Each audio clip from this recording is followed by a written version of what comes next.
Ngayong papalapit na ang pasukan, todo sikap na sa paghahanap buhay ang mga magulang na aming nakilala sa La Union para makaipon ng pambili ng school supplies ng kanilang mga anak.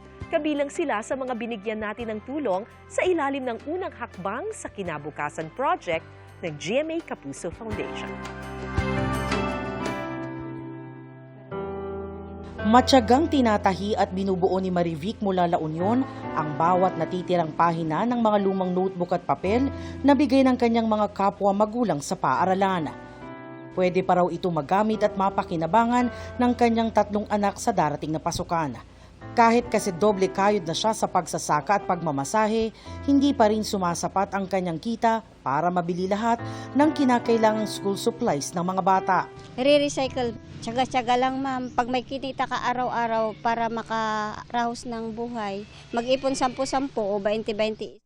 Sa pagbibilad at pagdadaing naman ng isda, kumakapit si Richard para maitawid ang gastos sa pag-aaral ng anak. Mag-isa na lang kasi niya itong itinataguyod. Napakahirap. Halos hindi ko na alam kung anong gagawin o anong iisipin para lamang kumita. Sa isang banyera lang po, nagre-range lang po kami ng mga 300-400 lang po.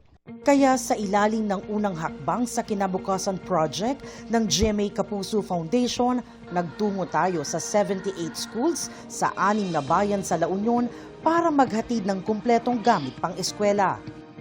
Maging inspiration nila ito para at least mas maganahan na pumasok ulit. Malaking tulong na rin ito para hindi lang sa mga bata, kundi pati na rin sa mga magulang.